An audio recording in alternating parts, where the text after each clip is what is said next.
Buenos días a todos. Quiero, antes de poner nada, quiero que me acompañes a Marcos, capítulo 11. Que tiene que ver con lo que hemos estado adorando en este día. Marcos, capítulo 11.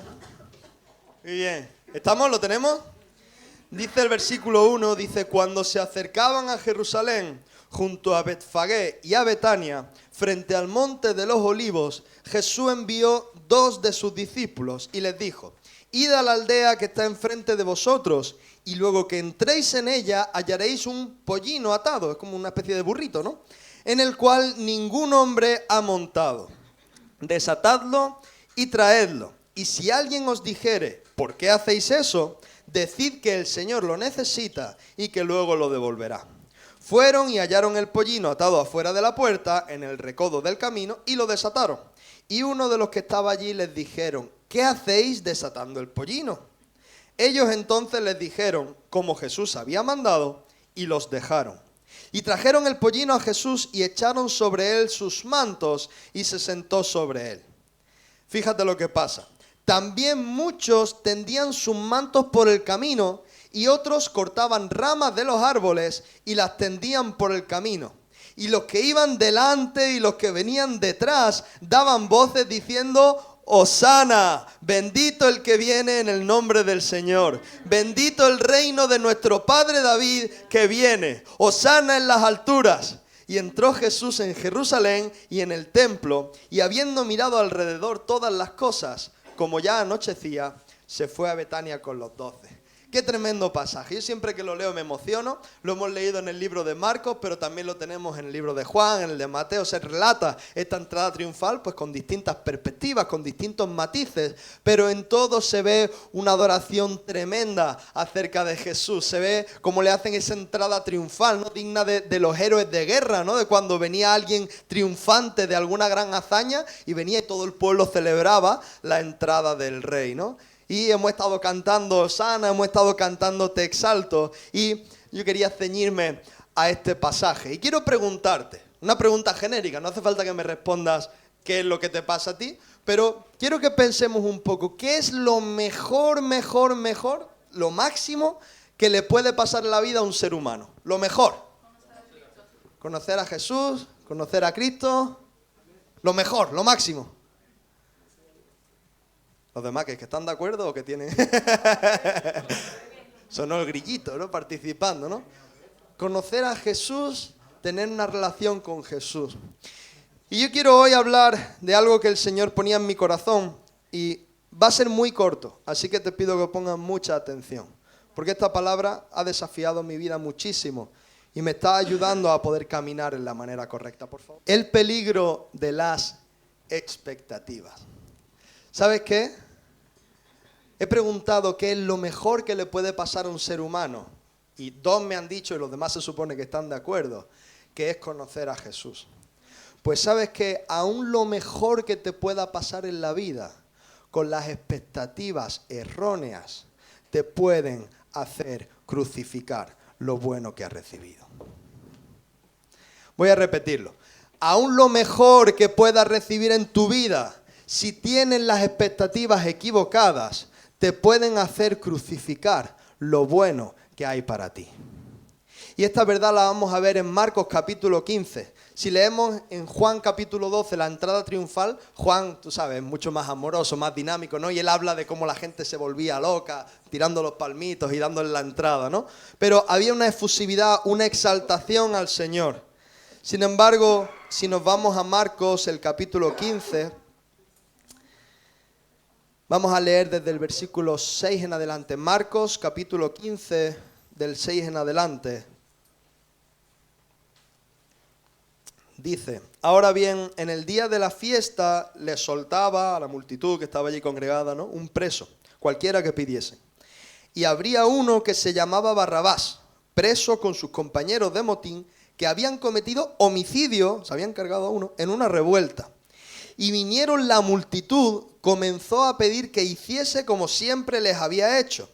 Y Pilato les respondió diciendo: ¿queréis que os suelte al rey de los judíos? Lo habían metido preso, ¿no?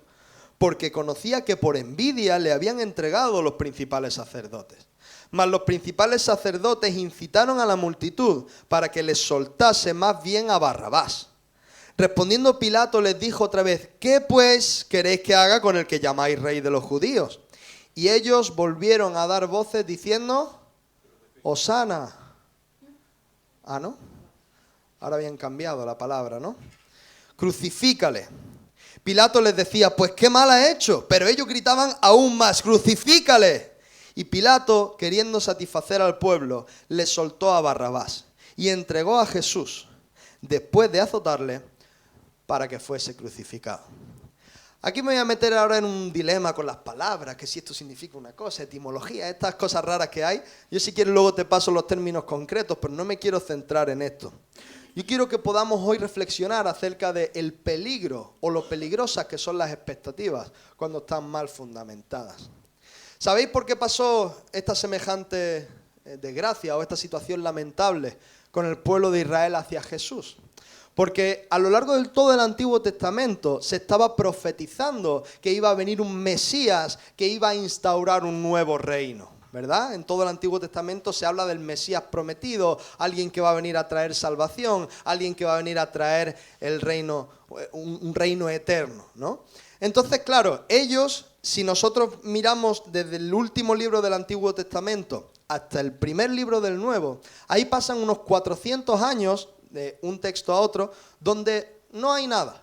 No hay un profeta, no hay alguien que esté llevando una palabra de Dios, hay un tiempo de silencio, ¿no? De hecho, cuando lo estudias se llaman los 400 años de silencio, ¿no? Entonces nosotros vemos que durante todo el Antiguo Testamento, desde la creación del mundo, el Señor va dando palabra a los profetas y a las personas que Él ha escogido para decirle: oye, que os viene una gran promesa, oye, que os va a venir el Mesías prometido, oye, que viene algo muy bueno para tu vida, ¿no?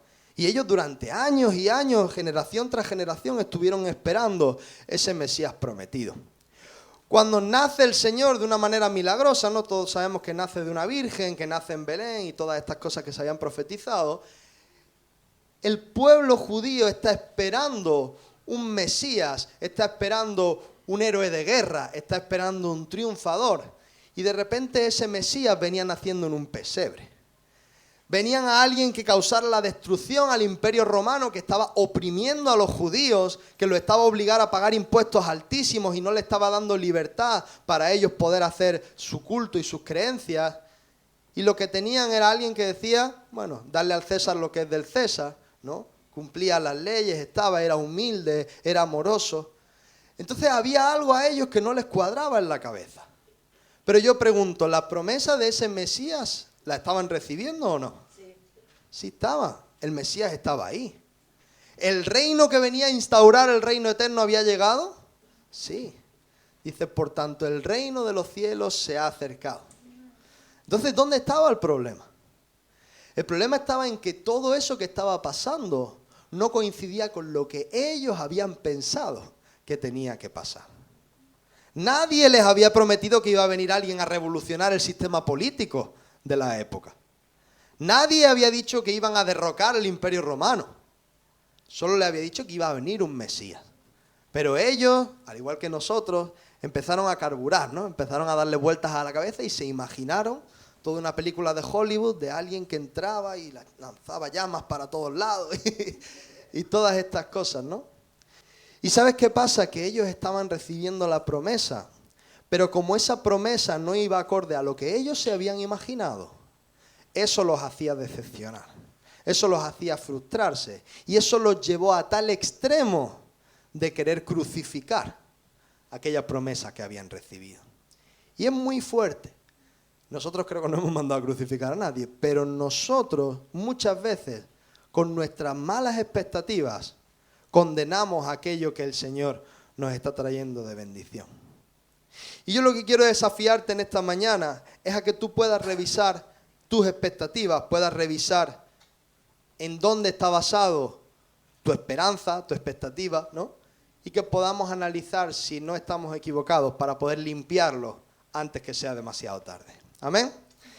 Entonces quiero que definirte un poco esta diferencia, como digo, vamos a entrar un poco en un lío de palabras, Pero cuando nosotros hablamos de la palabra expectativa, la etimología se conoce como expectativa, palabra derivada del latín expectatum, que se traduce como mirado o visto a la esperanza, sueño o ilusión de realizar o cumplir un determinado propósito. Por centrarnos un poco más fino en lo que significa la palabra expectativa, te está hablando de algo que tú has visionado, algo que has mirado, ¿no? Pon ahí, visto, mirado. Entonces, cuando el Señor habla de esperanza, vamos a leer también la etimología de esperanza. En el hebreo, ¿no?, que nos ceñimos ahí, esperanza es tikvá, que se asocia con el término que expresa confianza, ¿no? No es tanto una visión, no es tanto un panorama, sino es una confianza de saber pues que la cosa va a andar bien o estás confiando en el Señor, ¿no? Siempre la esperanza en el hebreo se asocia con la figura de Dios. Entonces, ¿por qué quiero hacer un poco el juego con estas dos palabras? Porque en la Biblia habla mucho acerca de la esperanza, ¿no? Y nosotros necesitamos desarrollar la esperanza. Necesitamos tener una buena esperanza en el Señor. Dice, y ahora permanecen la fe, el amor y la esperanza, pero el mayor de los tres es el amor, ¿no? Entonces es algo que el Señor pide que nosotros desarrollemos. Pero yo no te quiero hablar de la esperanza, porque la esperanza es buena. Yo te quiero hablar de las expectativas. ¿Por qué? Porque la expectativa es cuando nosotros nos hacemos una visión, cuando nosotros nos hacemos un cuadrito, un bosquejo, un plano, ¿no? Y nos imaginamos que las cosas que tienen que venir de una determinada forma. ¿Se entiende más o menos la diferencia entre uno y otro? ¿Sí? Entonces, ¿por qué quiero entrar en todo esto? Porque pensaba en varios ejemplos, ¿no? No solo este que estamos hablando. Yo digo que la esperanza es algo que el Señor alimenta, que nosotros necesitamos aprender, necesitamos desarrollar, pero la expectativa es generada por nuestra mente. Se genera en función de las cosas que sabemos, se genera en función de la experiencia que hemos vivido. O sea, si 3 veces me he tropezado con la piedra, antes de verla ya estoy pensando que me voy a caer, porque la experiencia ya me ha hecho pensar en eso, ¿no?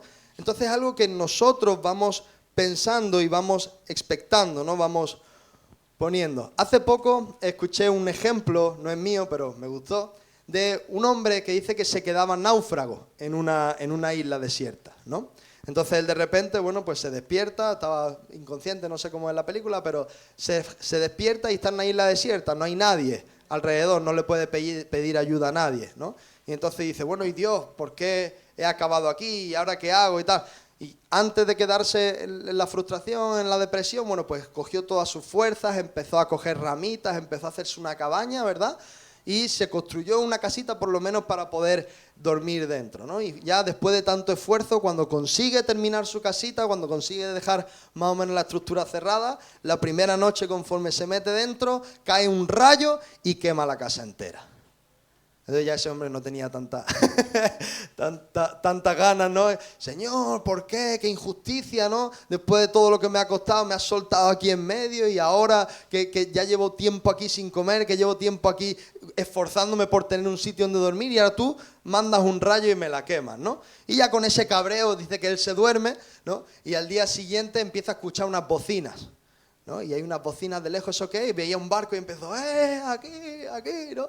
Salvarme. Y justo vinieron y dice, bueno, ¿y cómo habéis venido? ¿Cómo me habéis encontrado? Y dice que el humo de la vivienda, de la choza, les llamó la atención y entonces acudieron a la isla. Entonces, ¿qué te quiero decir con esto?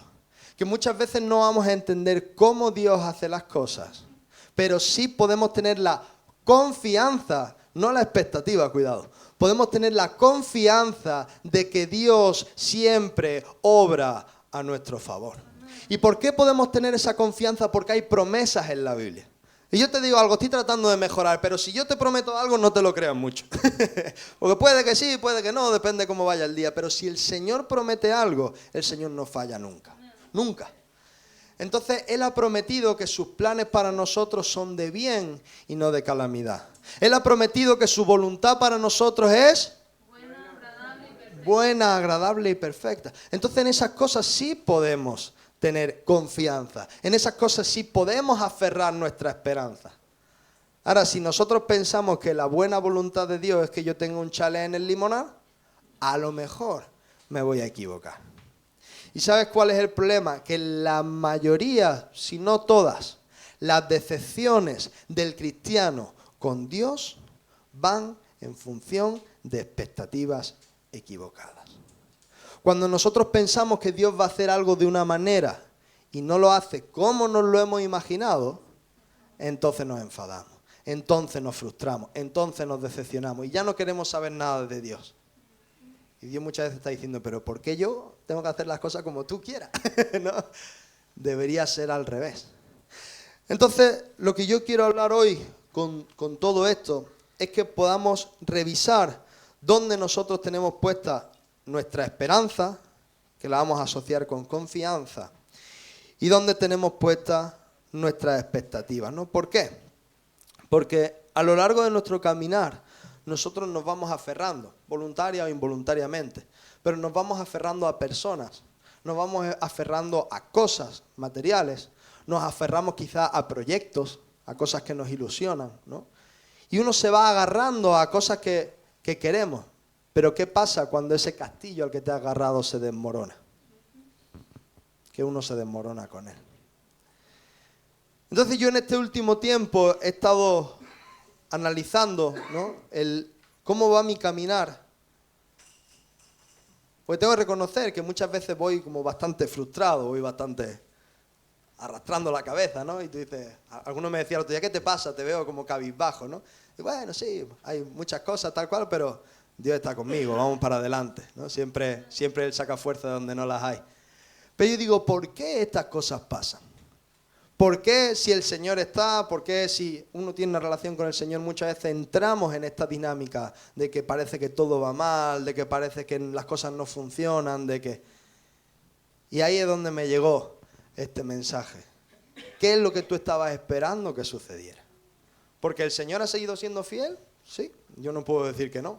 El Señor ha estado en toda situación. De hecho, ayer hablábamos, ¿no? Y aún más milagros de los que nos podíamos merecer o imaginar estamos recibiendo. Cuando nos damos cuenta, todas las cosas salen y no nos hemos enterado ni por qué, ¿no? Entonces, ¿el Señor está? Sí. ¿El Señor sigue siendo fiel? Sí. Entonces, Rafa, ¿qué te pasa? ¿No? Y el Señor ha tratado con mi vida, pero yo quiero compartirte a ti porque no sé en qué estado te encuentras tú. Pero en el estado que te encuentres tú, te quiero preguntar, ¿qué te pasa? ¿Dónde están tus expectativas? ¿Te habías imaginado que una persona iba a hacer tal cosa? ¿Te habías imaginado que ahora, viviendo aquí en esta situación, te iba a pasar tal otra cosa? ¿Te habías imaginado que en el trabajo te iba a ir de una determinada manera? Bueno, pero te has imaginado. ¿Qué es lo que el Señor quiere hacer? Entonces nosotros hoy necesitamos de alguna manera volver a la base. Y cuando el Señor nos habla de que seamos pacientes, cuando el Señor nos habla de que tengamos confianza, cuando el Señor nos habla de todas estas cosas, habla de una actitud de espera, ¿no? La esperanza y la paciencia te hace permanecer de alguna manera mirando, viendo qué es lo que el Señor quiere hacer. Pero en ningún momento el Señor nos manda a imaginar, ¿no? Como somos humanos lo hacemos muy bien, se nos da bien, pero el Señor no nos está mandando a eso. El Señor está diciendo, confía en mí. No imagínate todas las posibilidades y elige una, ¿no? Entonces, yo no sé qué situación puedas estar atravesando en tu vida, pero sí te puedo aconsejar desde todo mi corazón, por lo que yo he sufrido en este tiempo, imaginándome un montón de situaciones, a que borres la imaginación. No te digo que no tengas sueños, no te digo que no te proyectes hacia adelante, pero no te aferres a como tú crees que van a pasar las cosas. ¿Por qué? Porque es muy probable, y no quiero ser boca chancla, como se dice aquí en Andalucía, ¿no? Es muy probable que no salga como te lo has imaginado. Y el problema es que luego a ver quién levanta al que se ha desmoronado por una falsa esperanza, ¿no? Por una falsa expectativa. Yo había puesto un ejemplo, yo creo que más o menos el concepto se entiende claro, pero para hacer un poquito este contraste entre la expectativa y la esperanza, había puesto el ejemplo de una fuente, ¿no? Si nosotros vemos una fuente, pues tenemos dos opciones, ¿no? Uno, delante de una fuente, esperaría poder quitarse la sed, ¿no? Tiene sed, tiene una fuente, pues entiendo que se puede saciar la sed, ¿no? Sin embargo, ¿qué pasa si yo llego y veo una fuente muy bonita ahí, muy posicionada, muy decorada, y yo digo, uff, seguro que tiene agua fresquita con sabor a limón? Bueno, pues yo, con mi mucha ilusión y mi mucha imaginación, me he imaginado que iba a salir agua fresquita con sabor a limón. Cuando yo llegue a la fuente y empiece a beber, a lo mejor está hasta rica, pero muy probablemente sabor a limón no tenga, ¿no? Una fuente. Entonces, ¿qué pasa cuando yo bebo de ese agua? Que yo estoy calmando mi sed, pero yo estoy decepcionado porque ni estaba fresquita, ni sabe a limón. Entonces hoy quiero recalcar el mensaje que el Señor te ha prometido muchas cosas. Y yo sé que todos los que estamos aquí tienen promesas del Señor.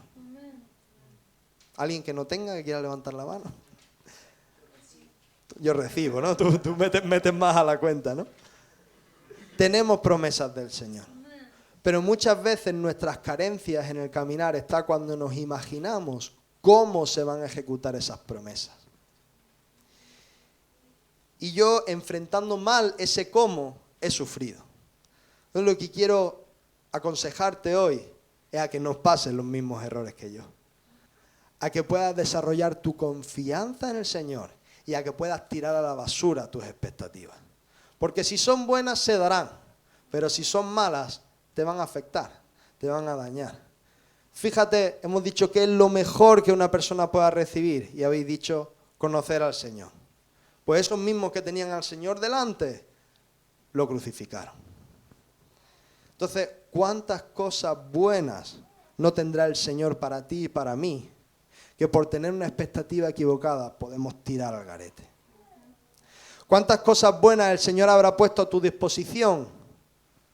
Quizás te ha preparado un banquete, pero tú estabas esperando un plato concreto y has tirado el banquete a la basura, ¿no?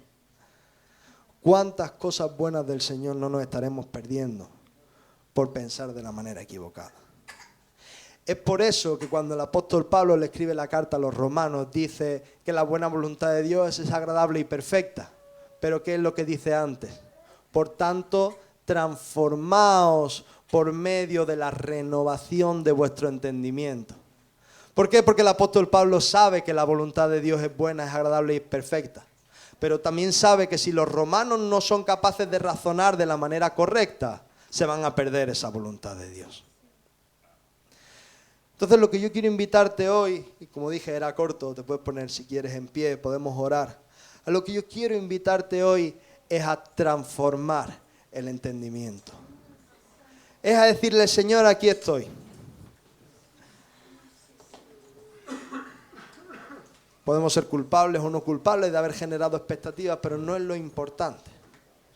Lo importante es qué hacemos hoy con las expectativas que hayamos podido generar. ¿Qué hacemos hoy con las promesas que el Señor nos ha dado? ¿Qué hacemos hoy con nuestro caminar, con nuestro avanzar? Porque el mensaje del Señor hoy para su iglesia es, hey, tengo cosas buenas para ti. Cosas que son agradables. Cosas que son perfectas. Pero si sigues pensando de la manera equivocada, te las vas a perder. Pero si sigues imaginándote el cómo, no me vas a dejar espacio para que lo haga como yo quiera, dice el Señor. Entonces yo no sé cuántos aquí quieren recibir las cosas buenas del Señor. Os invito y me invito a mí mismo a que podamos recibirlo a su manera. Amén. El altar está abierto, es un símbolo de ir a la presencia de Dios. Sabemos que la presencia está en todos lados, ¿no? Pero te invito a que puedas pasar, si así lo quieres, para decirle, Señor, aquí estoy. Esta es mi forma de pensar, correcta o incorrecta. Esta es mi forma de caminar, correcta o incorrecta. Pero hoy no quiero seguir haciendo las cosas a mi manera, Jesús. No quiero perderme ni una sola cosa de las que tienes preparadas para mí, Señor. No quiero perderme nada de tu voluntad, Espíritu Santo. Por eso te pido hoy que transformes mi entendimiento en el nombre de Jesús.